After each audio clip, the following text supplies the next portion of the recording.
keep a handle on our resilience, it can lead to us getting a bit of stress, which we want to avoid. So we'll make a start because we've only got 60 minutes. So you can find lots of different definitions for resilience, and it's still a fairly modern concept, you know, this subject of resilience. But if you look at some of the sort of draw a few of the comparisons about things that are out there, it's about recovering from challenges, from setbacks, from adversity, and when things don't always go well for us. We're talking about the elasticity of returning back to a normal state, a normal emotional state, the ability to bounce back. You may not realize how resilient you are, because in order to get a measure of your resilience, you need things to have maybe gone wrong. And then you can have a sense of how you've recovered, how you've dealt with it. So if you don't have many setbacks in life or many challenges, then you may not really know how resilient you are. These things always tend to happen in numbers. So one thing happens, then another thing happens, and you can have a real good test of your resilience. You might be lucky and not have too much adversity, but this year with COVID, I'm sure we've all got our own stories to tell.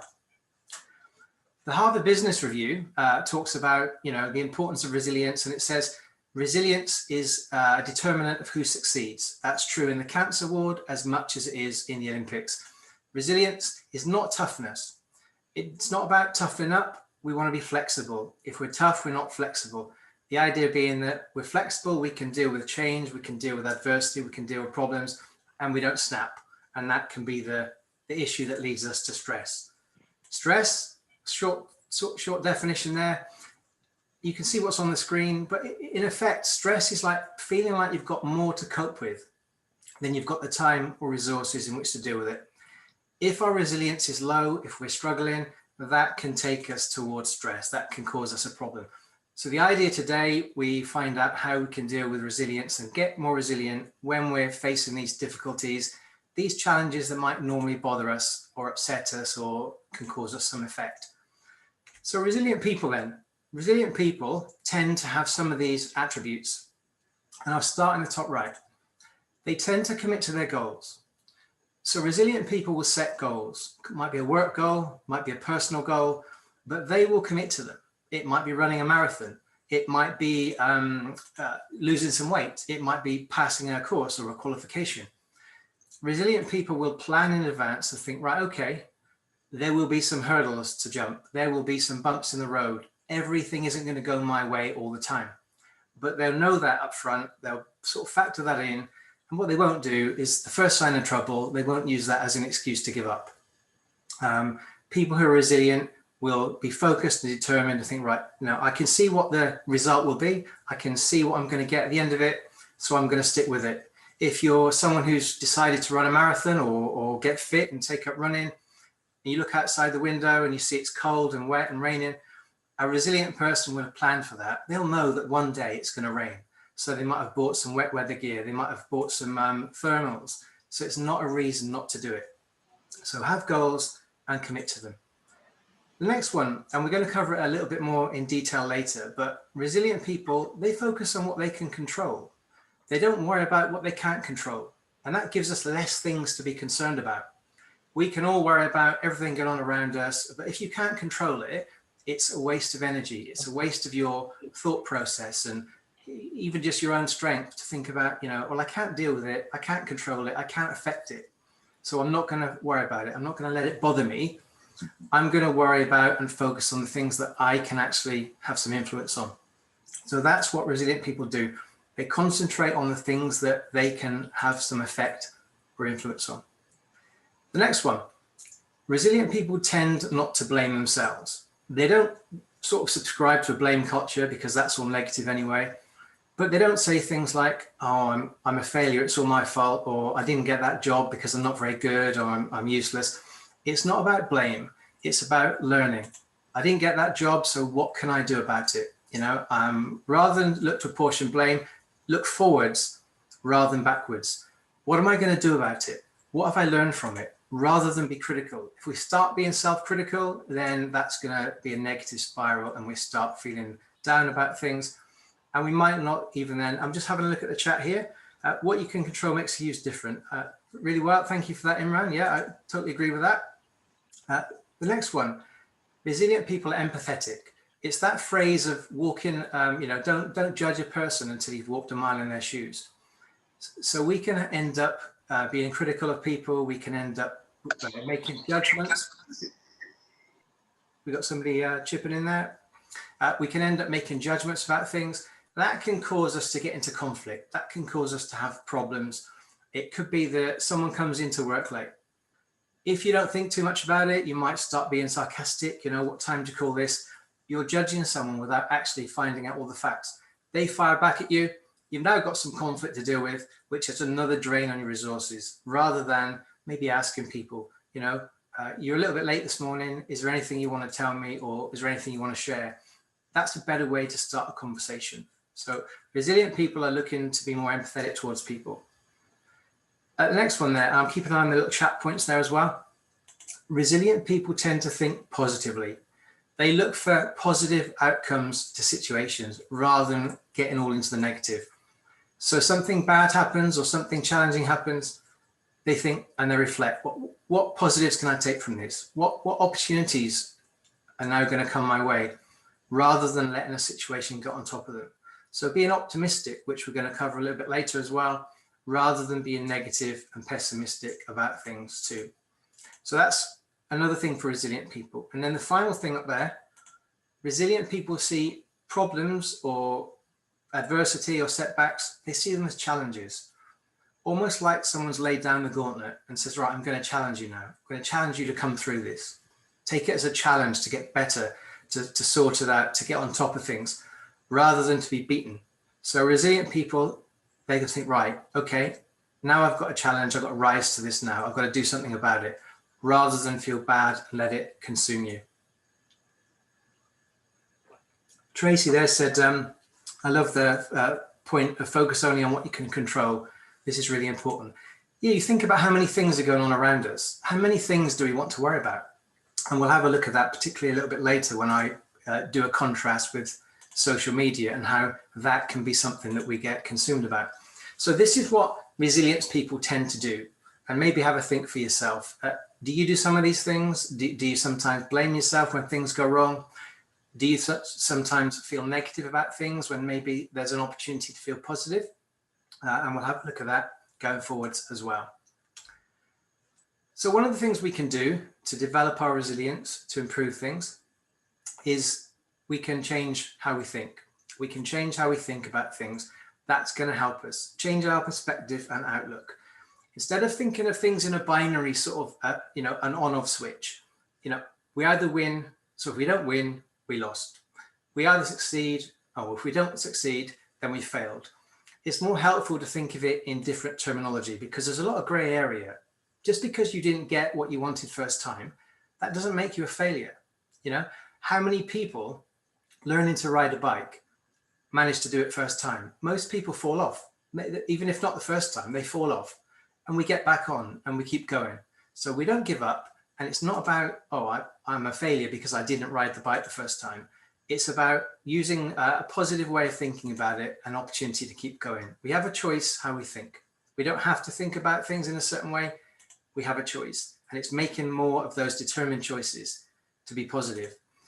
So when things don't happen for us, when they don't go well first time, we can sit back and we can reflect and we can think about it. What have we learned? What have we experienced? What have we gained from the learning and the experience that we didn't have before? And we might actually be a few steps closer to the goal. So the riding the bike, you fall off it, you get on it, you fall off it. After a day of falling off it, you now can ride a bike at least closer, or you're closer to your target and your goal than you were if you'd given up straight away, or even if you thought, that looks too difficult, I'm not going to bother riding the bike. So we've got to stop being afraid that, we might fail. It's only a failure when you give up. Then that's the narrative, a narrative of failure. So don't give up, keep going and think of each time or each setback as a learning and an experience, something that you can benefit from.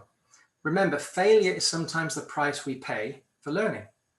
We think of learning and development and we pay for a course and we put time into it, but we're learning all the time by the fact that things don't go well first time. And a resilient person will see the positives of that and think, right, okay, I'm going to come back stronger. What can I do now to get better? What can I do to improve? rather than, well, that's not for me, so I'm just going to give up then. If we don't succeed first time, well, sorry, if we do succeed first time, maybe it wasn't all that much of a challenge in the first place. You know, we may not value things that we find easy, but if you sort of have to do it once, twice, 3 times, when you're eventually successful, then it can feel much better. I passed my driving test first time, so I didn't experience any failure there. But I've imagined that if you were unsuccessful first time, unsuccessful second time, maybe you pass your driving test the 3rd time. That's quite an achievement, because you've got those 2 setbacks under your belt. You still came back for more. You've got the extra experience. You didn't give up, and you really worked for it. That's probably more satisfying for someone to pass 2nd, 3rd, or whatever time than maybe if you pass first time. So that's one way of looking at it as well. Imran there said 87% of the things about which we worry about never happen. Yeah, I'd agree with that.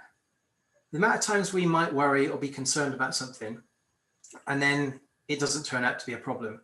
If we could apply that thinking going forwards, it might make us feel a lot better about the things that we are wondering, should we do them? Should we risk it? Should we put ourselves forward for that? I'm not going to go and stand up and volunteer for that speech or presentation because I might make a fool of myself, but we don't. We tend to try our best, and these things tend to go well. And other people don't want us to fail. You know, people watching us in the audience, if we're doing a presentation, they're rooting for us to be successful. So a lot of the worry we have is maybe irrelevant. And if you just look back at your track record of the things you've done, you probably find that things have gone pretty well. Most things you do and put your effort into and apply yourself are successful. So we need to change our way of thinking. And instead of worrying about what could go wrong, think about what could go right and the benefits, if it does go well, what you might get at the end of it. Few things that are worth achieving come first time. So even if we leave it for a while, we might go back, having thought about it, think, right, I'm going to think about doing this a different way. If I just repeat the same thing, then I might get the same outcome. So taking all that learning on board, how can I do it differently the next time? So keep the goal, but maybe change the plan. If I didn't achieve my goal doing it this way, what do I need to do it? And maybe I'll try it a different way, rather than giving up. I keep saying it, but the narrative is only failure when you give up. If you haven't given up, you haven't failed. You're still going, you're still trying. It's not the end of it. You know, some people will think, oh, I'm not going to apply for that job because there'll be 100 other applicants. Well, guess what? If you don't apply for it, you'll never get it. And that's going to be the self-fulfilling prophecy then. And that's what puts people off doing things. But you've got to buy a ticket to have a chance. And if you don't get it, you might be able to phone up or speak to somebody and say, look, can I have some feedback, please? I didn't get the job. I'd like to know why, so I can maybe take some development or think about how I can reword my CV, or is there a course I need to do? That then makes us better prepared for the next time. You might have to apply for 100 jobs if every job has got 100 applicants, but we have to be realistic at the beginning. It's like a salesperson. If they're scared of being rejected and failing, they'll never make a sales call. And guess what? They'll never be rejected, but they'll never do anything either. So resilient people, they understand the numbers game. I've got to keep doing things if I want to be successful. I've got to keep buying tickets if I want to win. And it's the same in anything really. You're preparing yourself to give yourself the best possible chance of success, and take on board any feedback, try and get any feedback, try and apply the learning. And rather than giving up at the first sign of trouble when things don't go your way, think about, what can I do now to keep it going? On Tracy's website, there's a good little point about the piece of cake, the slice of cake that I read about a blog. And some people might decide, right, I'm going to go on a health kick now. I'm going to give up horrible sweets and cakes and things like that. And then one day they're just having a moment and they think, you know what, I really fancy a piece of cake at the moment. And they have the piece of cake and they enjoy it for like 60 seconds or whatever. And then they sit and reflect and think, that's it, I've given up now. My diet's over, my health kick's over because I've eaten that piece of cake. I've ruined it. That's 3 miles worth of running I've got to do now to burn that piece of cake off. And it took me 60 seconds to eat it. Well, I may as well eat the rest of the cake then. Now they might have lost a stone in weight and got really fit up to that point. And one piece of cake or even one whole cake isn't going to put a stone on. But people think that, or some people think that that piece of cake means the end of the goal, the end of the journey that you're on. It's a setback. You may give yourself permission for the setback, or you may have just succumbed to the emotional feeling of, I really want that cake. A resilient person will say, okay, today I had a little blip. I wasn't completely on track with my goal, but actually I factored in that there would be days like this. I can't be perfect 100% of the time. I'm going to have days where my resilience and willpower is tested. So tomorrow I'm going to get back on it. And that's what resilient people will do. They'll remember they focus on the goals. They're committed to their goals. The cake, that one piece of cake, isn't going to spoil it for them. People who are less resilient will just think, right, I've blown it now. And there's another goal that's gone out the window, and all that hard work and things that they've built up to is all gone in one. So there's a risk of continually feeling the worst about ourselves because we've had a blip or we've had a problem. Reset, realign ourselves, look at the goal again, and remember why we were doing it in the first place. That's important. The other thing we've got a choice about is how we respond or react to the things going on around us. I talked about the things that we can control, so when things happen, we can respond or we can react. And there's a difference. A reaction is like an instant reaction to something. Someone sends you an email and you don't like it. They've maybe accused you of something, or they've not been very nice. A reaction is to hit the reply button and type in a horrible email back to get your own back. Hit send, off it goes. But that's just going to create more problems for you, because now you've got a conflict. Now you might be feeling bad about it after you've sent it. You might be feeling worse about it tomorrow because you're not feeling emotional tomorrow like you were today. But if we can respond rather than react, which means be more measured in our thinking, instead of our sort of instant emotional response, it's that phrase that you're all familiar with, count to 10. Let's take a time out here before we respond. Do it thoughtfully, give it some thought, try and apply logic, not emotion. If I send that email back, it's not going to go well. How can I respond properly here to maintain the relationship, to make my point? Maybe the other person will think that they've been a bit hasty or they've been a bit unkind in their email. What we don't want to do is react and then get a reaction back from them, and it escalates and the relationship is soured or damaged going forward. So responding means thinking before we act. And if we do that, it's not a big drain on our resilience, because we haven't got another thing to deal with now, another problem, another conflict, somebody that we have to go into the same meeting room on Monday and see face to face, having had that email tete-a-tete on Friday. And there's that awkwardness. We could even be thinking about it all weekend. It could be affecting our weekend and our time off with our family. So counting to 10 and thinking and reflecting, weigh up the situation. How can we approach things in a reasoned way to maintain, our own self-esteem, our own calmness, and not then have our emotional, resilience tested or pushed here. So resilient people also think about maybe involving other people. If you're emotional and you're feeling down about something or something's affecting you, it might be worth thinking about your network. Who do I know? Who can I talk to? Who can I confide in, so that they maybe give me an objective opinion rather than me who's caught up in the emotional side of it. So share your story with someone who can be objective, and they might say, well, maybe you're a bit unrealistic there. Maybe you're worrying about something and you needn't. And that can help you think about things rather than this reaction that we tend to do. I like Imran's point there about Thomas Edison. I've found 10,000 ways that won't work in terms of the light bulb. Absolutely. And I've actually got a slide with a picture of him on coming up. So I think I have anyway. And that's going to be a good example of that as well. Resilient people don't take things personally, or they stop trying to take things personally.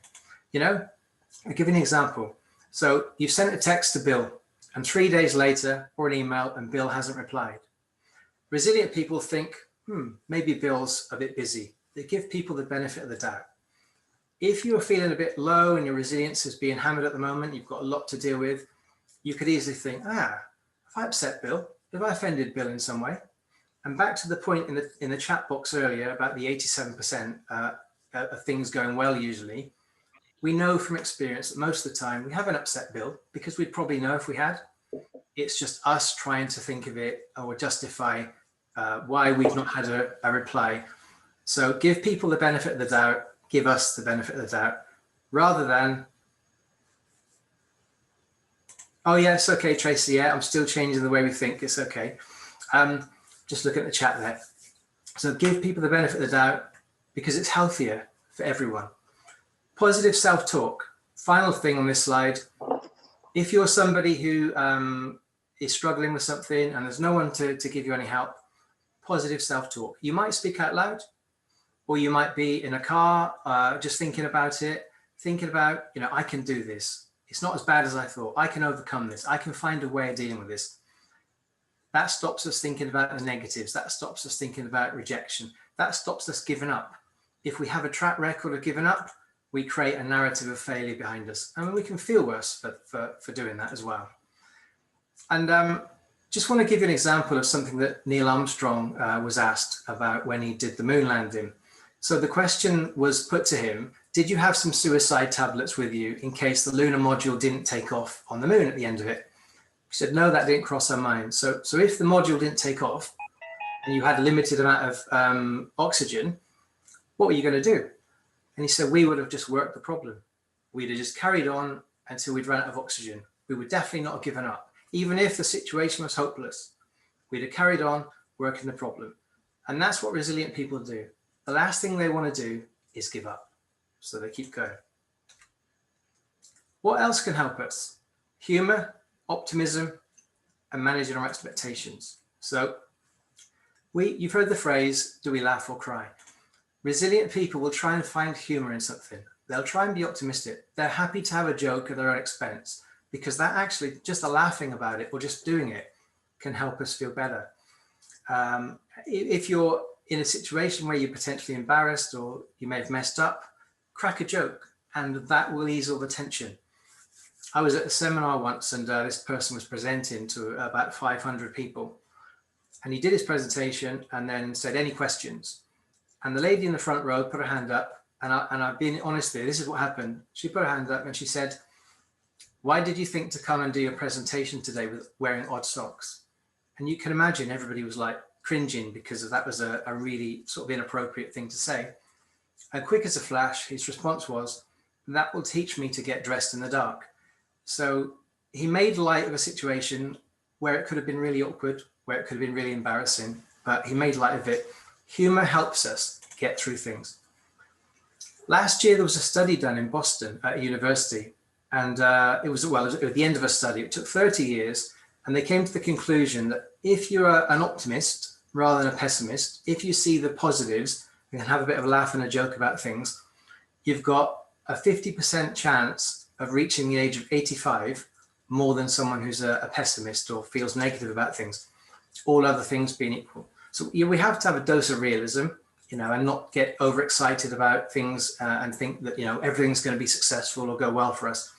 But if there's a way of thinking about things, then let's try and think in a more optimistic way.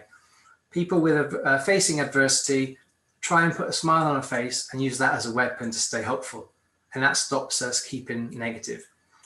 Try and be positive about any situation. And yes, you will have that negative emotion because bad things happen, but you'll get out of that malaise a lot quicker by trying to find the optimistic way forward. Just keep an eye on the chat there. Oh, emotional intelligence, that's been mentioned, yeah. Zinedine Zidane mentioned that about the headbutt maybe that you happened in 2006 World Cup final, I think. Lost his control and headbutted a player and got sent off. And you wouldn't do that ordinarily because you'd have a red card. Everyone knows that. So thanks for that again, Imran. The other thing about managing expectations, if we have unreasonable expectations, then there's a risk that we're going to get disappointed. So experience, just going through life, will help us understand what's reasonable to expect. You can see the picture there of, you buy something online and then when you get it and put it on, it doesn't quite look like the same picture. And we have to be reasonable with that in terms of our expectations.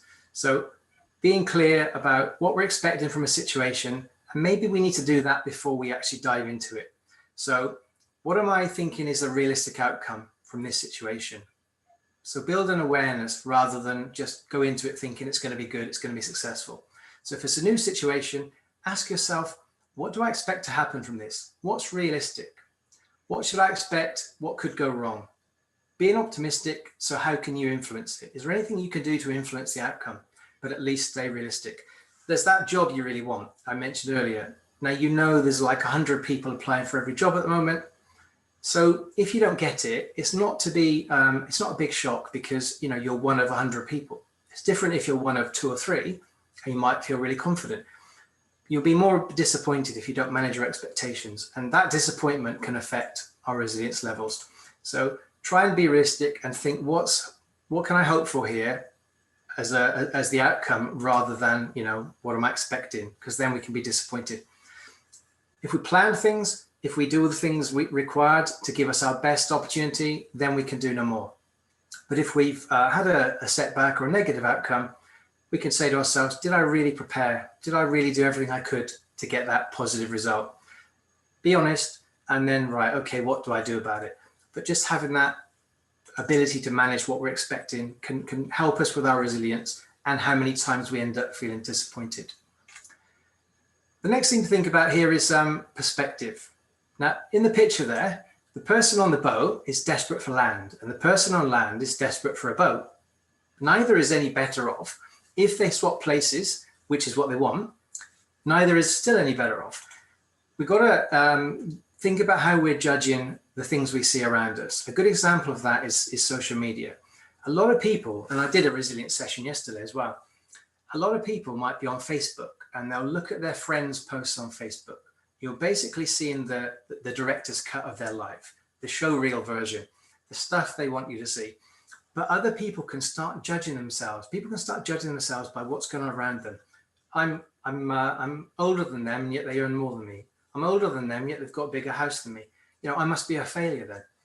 But you've come from a different place. You've come from a different background, different experiences. It's not good to compare ourselves with other people. You're running your own race. All you need to do is think about, what am I doing going forward, and what are my goals to make me a better person tomorrow than maybe I was yesterday or today? Better as in more developed, better as in another step towards my goals. Don't look at other people's goals and successes and outcomes and think, I should be doing that. I should be having, I should be where they are, because we're all different makeup, backgrounds, as I said, experiences, different opportunities in life. So we're all at different stages. We might be behind somebody one day or ahead another day.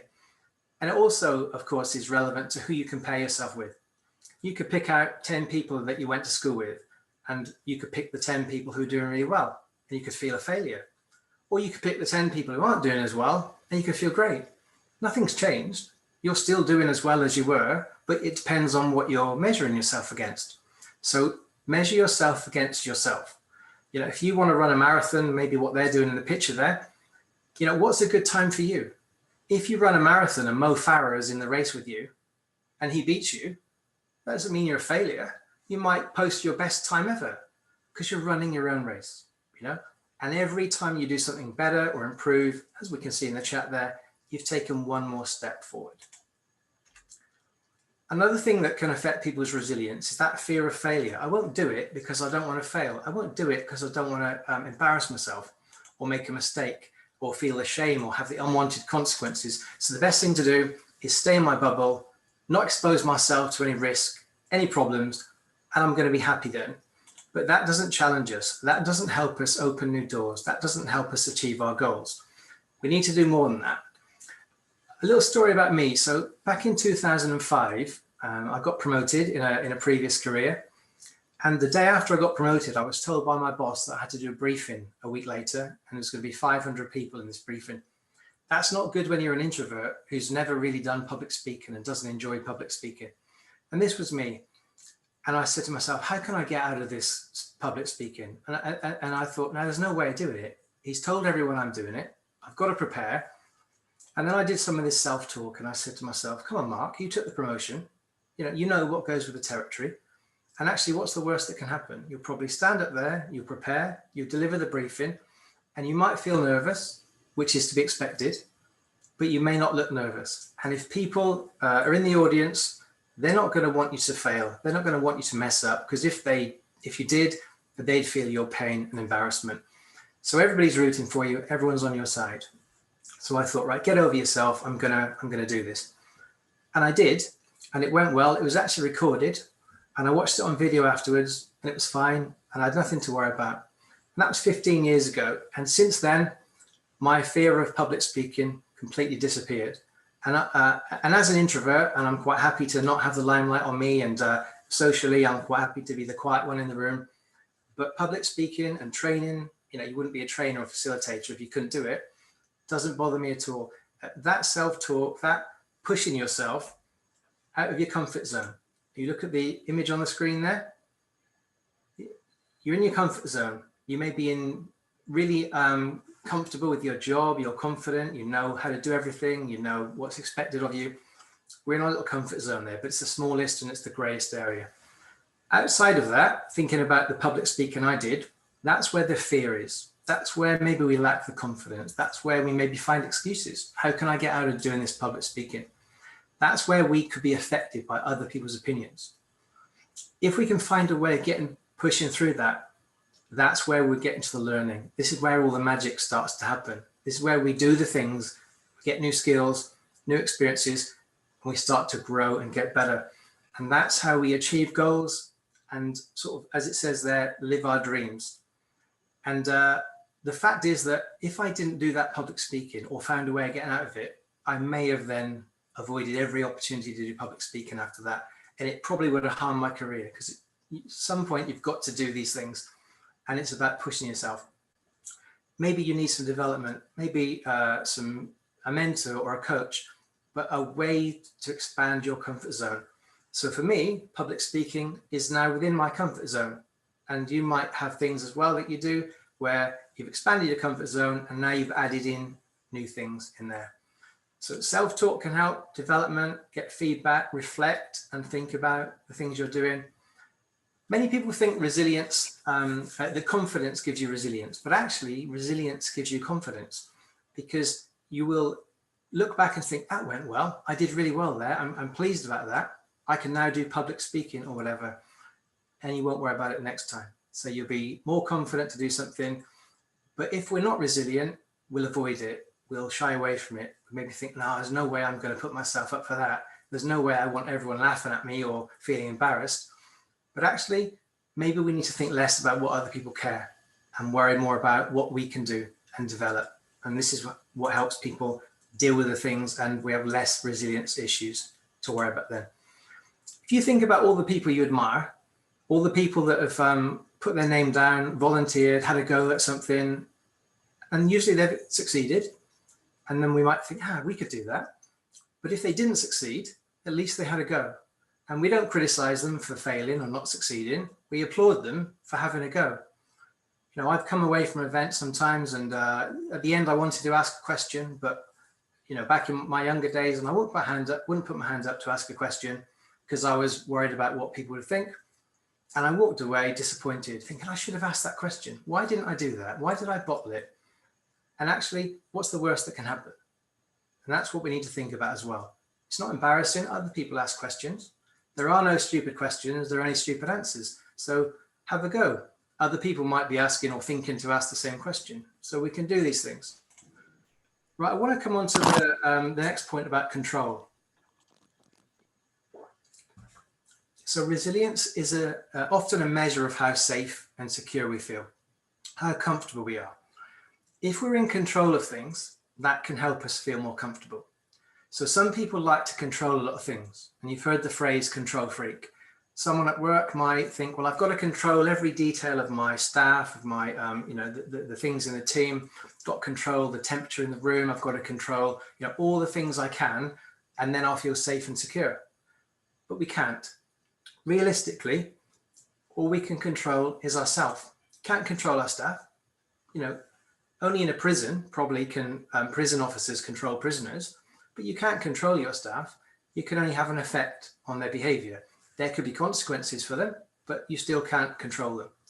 So we've got to live with the absence of control. We've got to accept that there's things we cannot control.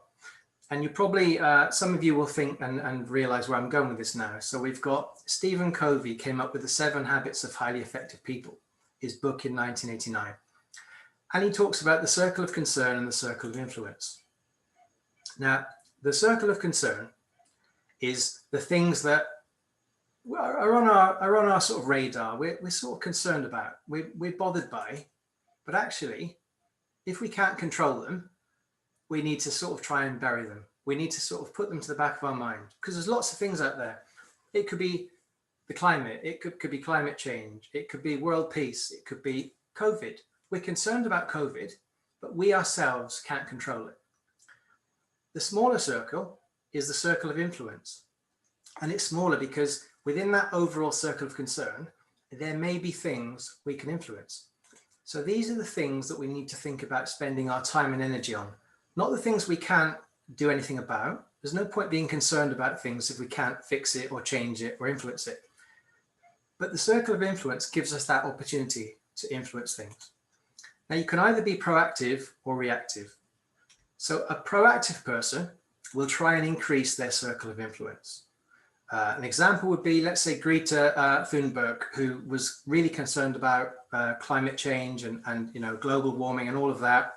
And she's obviously, we all know her, we've all heard about her. She's concerned about it enough to try and influence it.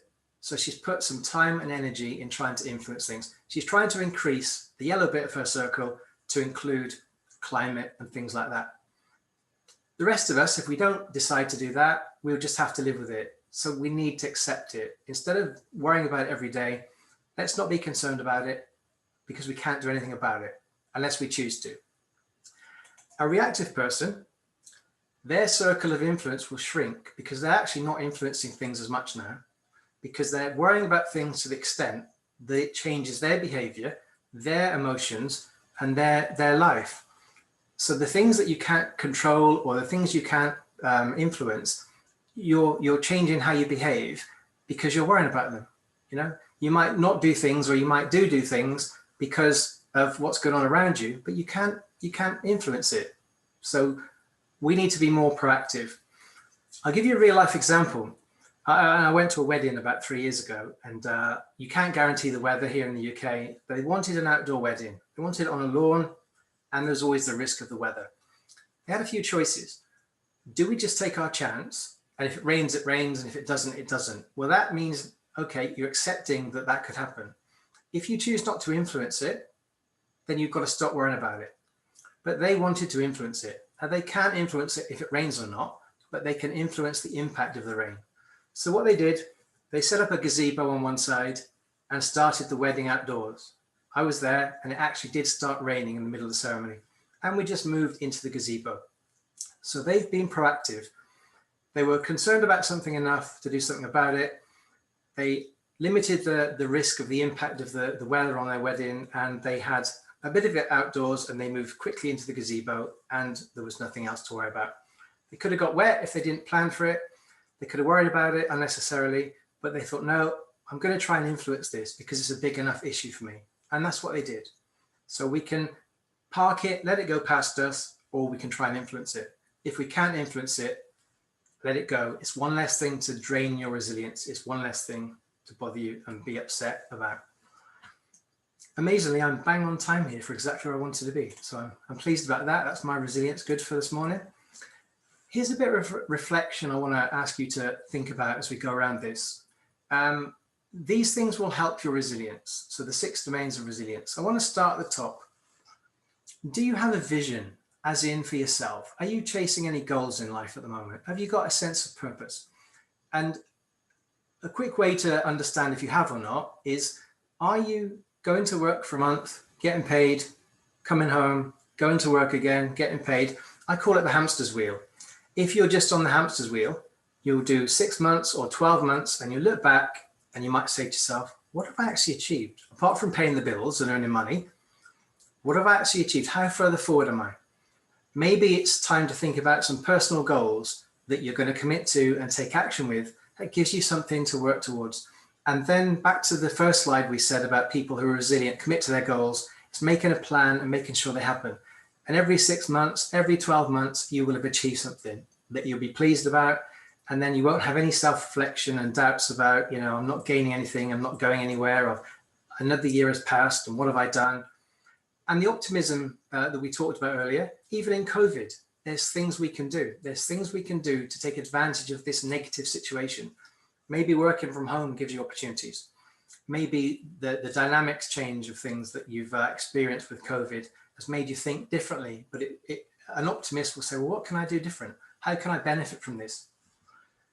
Personally, I've spent 8 years delivering training in classrooms, and I've never experienced not being able to do that. And then COVID comes along, and everything I've done in the last 7 months has been webinars. But what that's given me, I can take my children to school now, but before that, at least I was here for them. I can do my work, my webinars. I can go and pick my children up, which I'll do 2:30 this afternoon. My wife works in the NHS. She can go to work every day and do her job and hasn't got to worry about stuff at home. I could have had a 4-hour commute going to a classroom in London, 2 hours on the train there, 2 hours on the train back. You don't really get paid for that. It's sort of lost time. So I've tried to be positive and optimistic. I will admit that what you get paid for doing webinars is a little bit less than what you get in the classroom, but I'll take the shorter day with all the other things I can manage and achieve at the same time. So it's adapting to the situation rather than worrying about it. And my goals are to keep going, keep developing. And I've just started a CIPD diploma because I've got a little bit more time each day now. I haven't got to travel or commute. Just finding the good in any bad and maybe setting some goals. The next one, composure, regulating your emotions. And this sort of touches on a little bit about emotional intelligence, which came up in the chat box earlier.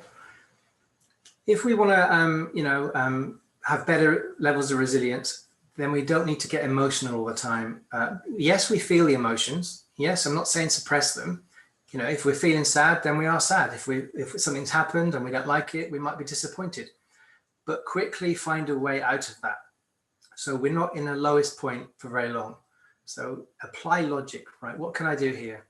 How can I control this situation and be in control of ourselves? By that I mean back to being ourselves. Manage ourselves so that we're not reacting. What's the right response here to this emotion that I'm feeling? If you're a leader and you're in a meeting and someone says, no, I'm sorry, I didn't do that report. We've seen it before. A leader gets all angry and slams the desk down and their emotions are out of control for a second. All that happens is sometime in the afternoon, they've got to go around and apologize to everyone because they've lost their composure. And that can affect their resilience because of how they've looked now in front of the team. It's best if we avoid getting to that point. The next thing is the reasoning. If we're not as emotional and not feeling as damaged or under the cosh in terms of resilience, we might better think of things more carefully, more reasoned, more logical, rather than making emotional decisions or decisions when we're stressed or under pressure, because they don't always turn out very well. You might really be in a good mood and make a decision that we live to regret because we were in such a good mood that we agreed to do something that tomorrow we might regret.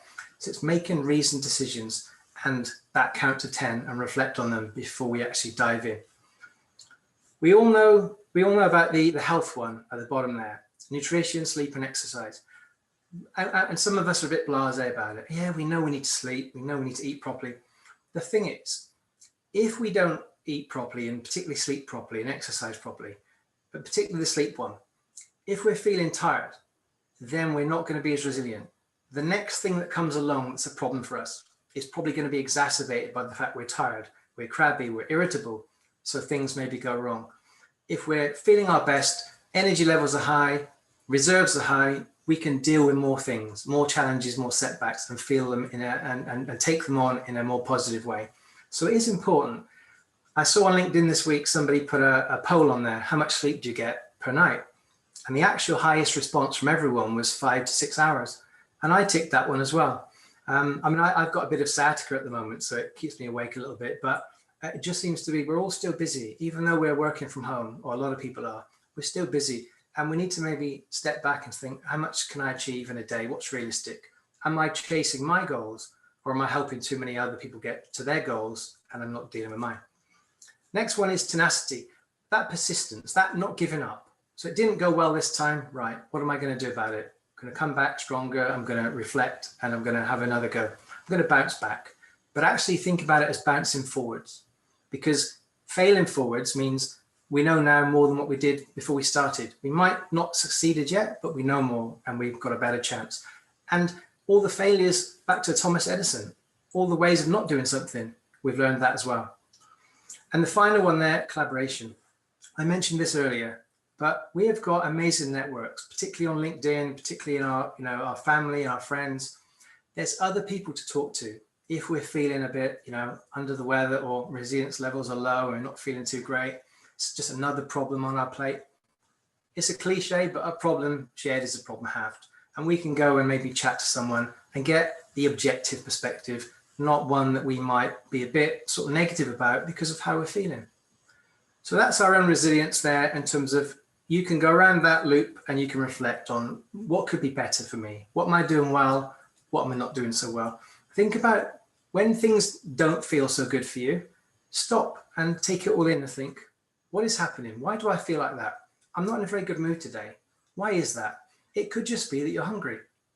Late afternoon, between lunch and evening dinner, we all get that period of the low sugar levels. It could be hungry, but that can make us irritable. And then we're not at our best to dealing with issues and problems. I'm going to sort of finish up here on this slide, or towards this slide here. And I want to give you an analogy here. Think of resilience like an aircraft flying in the sky. So the aircraft flies higher. As it flies higher, it rises above the clouds. It has a clear, objective picture on what's going around it. If your resilience levels are high, you can rise above all this as well. You can have a better picture of what's going on. You can focus, you can think about what's ahead, look over the horizon, and not worry about things. The higher resilience, the higher the aircraft, the more above things that you are, and you can see things. As the aircraft flies higher, it gets to see the sunshine. So that the sun always shines above the clouds. If you have high resilience levels, you're going to feel like you can take things on and be more positive. The sun is going to shine more for you. As the aircraft flies higher, it actually flies faster and it burns less fuel, which is why most passenger jets fly between 30 and 40,000 feet, because it can get through the air a lot quicker and use less fuel. We're using less energy and resources if our resilience levels are high and we're dealing with things in a good way. But of course, we also need to recognize when it's time to come down for a rest, to land the aircraft, restock, refuel, replenish. For us, it's no different than having some sleep, exercise, and some good food. Occasionally, the aircraft will need maintenance to be resilient and effective, just like we might need personal development, we might need feedback, we might need some change of course or direction. If the aircraft is slightly off course, it's best to tweak it and make small adjustments before it's too late, before we end up miles off course or in a big problem. So if you're struggling with your resilience or not feeling great, that's the time to do something about it, not when you're sort of feeling like you're going to crash and burn, and then you can end up feeling stressed.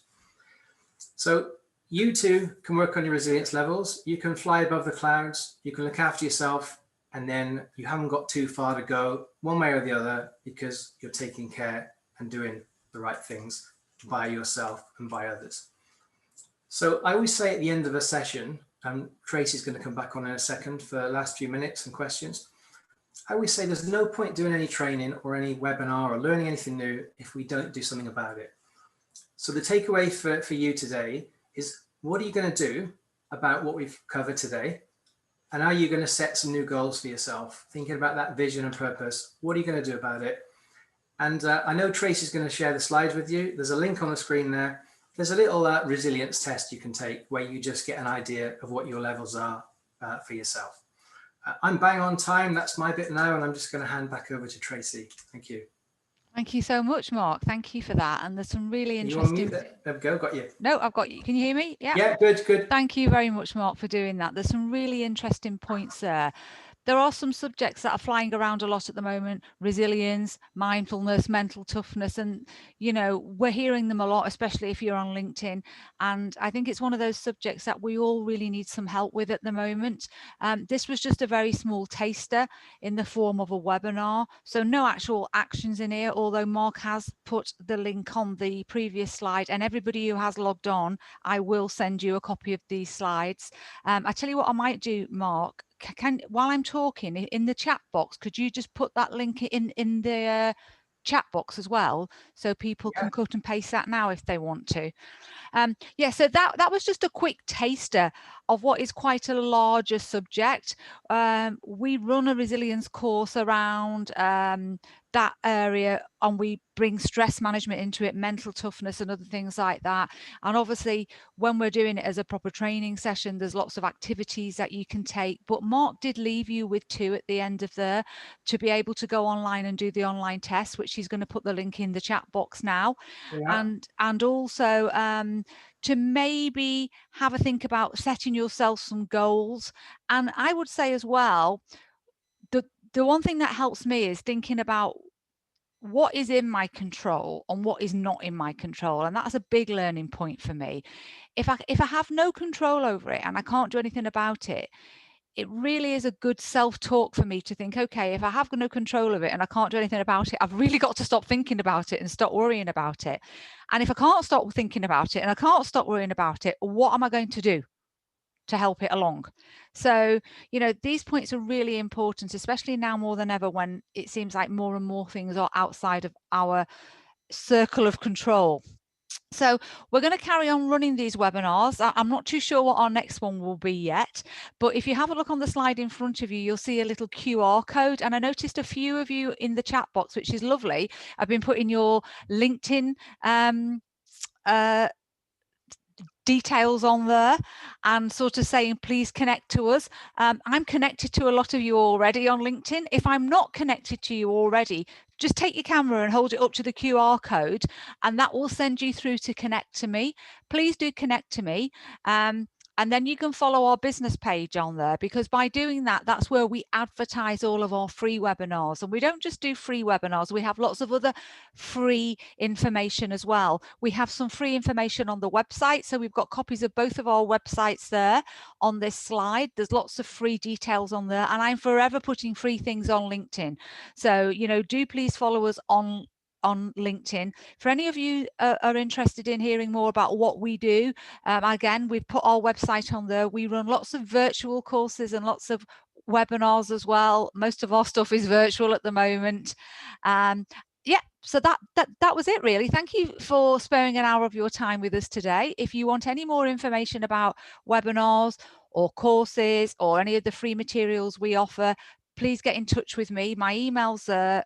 My LinkedIn information is there. Myself and Mark are going to stay on now. And if you've got any questions, unmute yourself, take your camera off if you want, put them in the chat box, whichever way you want. We're going to hang back now. And if you've got any questions, we're more than happy to answer them. If not, thank you for your time. And it was lovely to see you. And hopefully we can chat more on LinkedIn. Thank you. Yeah, thank you, everyone. I just want to add, about 3 years ago, I sort of started bringing all this into my own life, the emotional intelligence and the resilience. And I've tried to practice what I preach. I tried to practice what I teach. And I've noticed some amazing improvements just in my outlook on things, that things don't get on top of me, things don't bother me anymore. As you said, Tracy, if you can't control it, you've got to let it go past you. Yeah, what people think about us, that's not even our business really, but people worry about that. Yesterday I was running a session and this young lady said, oh, I'm 25 and I'm on Instagram, and I lived my whole life worrying about what people think of me on Instagram. See other people post on Instagram and I worry that I haven't got that dress or I haven't got that bag. She said, I spent all my life panicking about what I see on Instagram. And this is reality. This is what people do, you know, but we've got to let it go past us. Oh, to be 25 and only have that to worry about. Hey, Mark. Yeah. If anybody's got any questions, please fire them at us. Most of you are on mute, so if you want to talk, you'll have to unmute yourself. But if any of you got any questions, please fire them at us or put them in the chat box. Dom's put his thumb up. He's off. Yeah, Cherie's off as well. The one thing I will say, Mark, is when I had a chat with you yesterday, that really helped me actually, because I had an issue and you actually said to me, it's all about whether you can control it or not. And I did go away and think about, can I control this issue? Well, actually, I can't control what they're going to say, but I can control a little bit of it. So I put something in place and I feel much better having done that now. Yeah, and we can influence them. You know, We've got somebody speaking there. Rana's just joined us, but it's the end of the webinar now, Rana. So I think you may have joined an hour late. I'm really sorry, but we have recorded it, so you can watch a copy of it. For those of you who are still on, I have recorded this, and I will put a copy up on our YouTube channel, and I'll put the link to that on our LinkedIn page. Jimmy, the test there is in the chat box, a few places up. You'll see. Oh yes, Jimmy. Yeah, if you scroll up, a bit.ly link. If you scroll up, where are we? 11:53. The 11:52. I put it up there. Where's the link? There. No. 11:52. It's a timestamp. There you go. There's the link right at the top of the chat box now. The link is at 11:52. I will be sending copies of the PowerPoints anyway. We've got 2 new messages. Let's see what are there. Hi, could you please send the link to the resilience test? Yes, it's at 11:52, Jimmy. Okay, got it. Fine. Okay. Has anybody else got any questions before we end the webinar? I want to stop recording now.